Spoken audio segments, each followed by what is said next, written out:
আসসালামু আলাইকুম।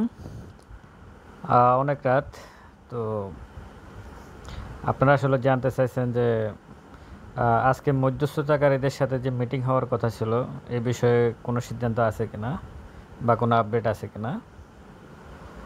গতকালকে security exchange commission, Dhaka stock exchange, Chattogram stock exchange, CDBL সবার সাথে বৈঠক করছে।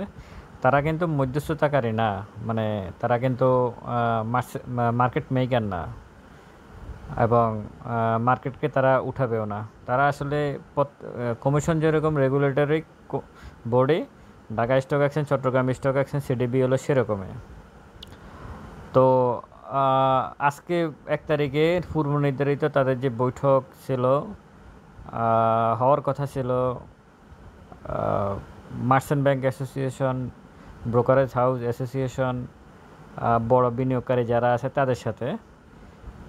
আসলে তাদের বৈঠক হয় নাই। বৈঠক হয়েছে কিন্তু তাদের সাথে হয় নাই। বৈঠক হয়েছে কমিশনের নিজস্ব রাশেদ মাকসুদের সভাপতিত্বে কমিশনের বৈঠক হয়েছে, কমিশনাররা সহকারে বৈঠক হয়েছে। কিন্তু মার্চেন্ট ব্যাংক, ব্রোকারেজ হাউসদের সাথে আমার জানা মতে কোনো বৈঠক হয় নাই, কারণ কোনো পত্রিকাতে আসে না। আমি অন্তত 6-7টা পত্রিকার নিউজ দেখে এখন আপনাদের সামনে বসছি, কোনোখানে আসে না যে বৈঠক হয়েছে। সুতরাং কোনো বৈঠক হয় নাই। আসলে এটা মার্কেটের জন্য খুবই ক্ষতিকর, মার্কেটের জন্য খুবই ক্ষতিকর। আজকে বৈঠক করছে কমিশনাররা, বৈঠক করে ব্যাক্সমিকো জরিমানা করছে 400 কত কোটি টাকা, 450 কোটি টাকার কাছাকাছি 17 ব্যক্তি বা প্রতিষ্ঠানকে। 2টা কোম্পানিকে জেড গ্রুপে পাঠিয়ে দিল, আর হচ্ছে আপনার 8টা না 9টা কোম্পানির ব্যাপারে তদন্ত করবে। এই 3টে সিদ্ধান্ত আজকে 924তম সভায় কমিশনের অফিসে, সিকিউরিটি এক্সচেঞ্জ কমিশনের অফিসে এই 3টে সিদ্ধান্ত হয়েছে। এর বাইরে আসলে আর কোনো সিদ্ধান্ত হয় নাই, কারোর সাথে কোনো বৈঠক হয় নাই। মধ্যস্থতাকারীদের সাথে, মার্কেট মেকারদের সাথে কোনো বৈঠক হয় নাই। এখন পর্যন্ত এটুকুই কনফার্ম, কোনো বৈঠক হয় নাই। আর আর যে বিষয়ে আমি বলতে চাচ্ছি কথা আরেকটু বলে নেই, সেটা হচ্ছে আপনাদের যে 9টা কোম্পানির এই যে বেস্ট হোল্ডিংস, তারপরে যায় শিকদার ইন্স্যুরেন্স, যা যা আছে, আমি ভিডিও দেওয়া আছে আমার 9টা কোম্পানির ব্যাপারে, ওটা দেখে নেবেন। তো এখানে শুধু তো কোম্পানিগুলো সমস্যা না, এখানে আমরা যারা বিনিয়োগ করছি বা বিনিয়োগকারী ভাই বোনেরা যারা আছেন তাদের তো সমস্যা না।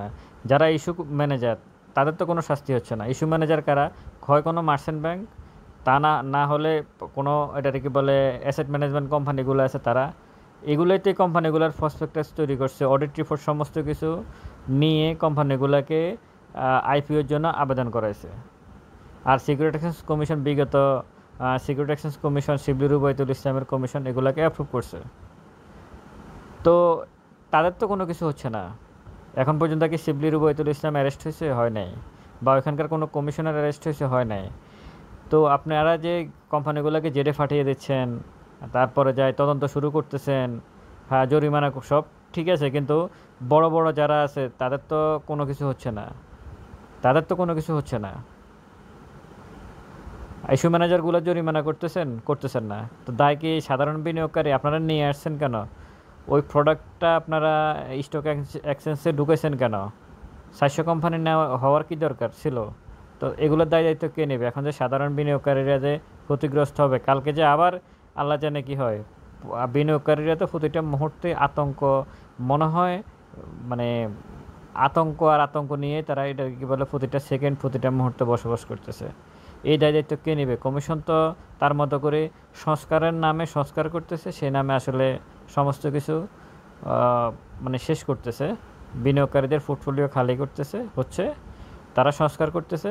বিনিয়োগকারী শেষ পর্যন্ত সংস্কার করে সব কিছু শেষ করবে, সংস্কার করবে, কিন্তু শেষ পর্যন্ত আমি মনে হয় না আর বিনিয়োগকারী খুঁজে পাবে। বিনিয়োগকারীরা হয়তো এই মার্কেটে দিন শেষে আর থাকবে না। আমি বিনিয়োগকারী ভাই বোনদেরকে বলবো যে আসলে একটু ধৈর্য ধরুন, ধৈর্যের কোনো বিকল্প নাই, সব কিছুরই শেষ আছে। হ্যাঁ, কমিশন খুবই স্ট্রিক্টলি সিদ্ধান্ত নিয়েছে, আমি আপনাদেরকে এটা বলতে পারি। তারা আসলে মার্কেট যেখানেই যাক না কেন, তারা আসলে কোনো ছাড় দেবে না কাউকে। এই ব্যাপারে তারা খুবই মানে শক্ত হাতে তারা সিদ্ধান্ত নিয়েছে, যেটার প্রমাণ হচ্ছে আজকে মিটিংটা না হওয়া এবং মার্কেটে মাত্র 400 শেয়ারের বিপরীতে 400 কোটি টাকার লেনদেন হওয়া। এই সব কিছু মিলে প্রমাণিত হয় যে আসলে মার্কেট কোথায় যাবে এটা কমিশনের দেখার বিষয় না, কমিশনের সিদ্ধান্তে মানে অনড় থাকবে।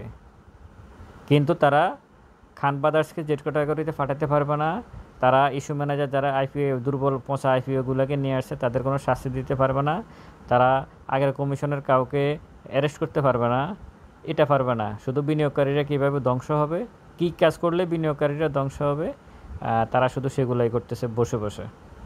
ভালো থাকবেন সবাই, দোয়া করবেন, আর ভিডিওটা ভালো লাগলে অবশ্যই শেয়ার করবেন। আসসালামু আলাইকুম।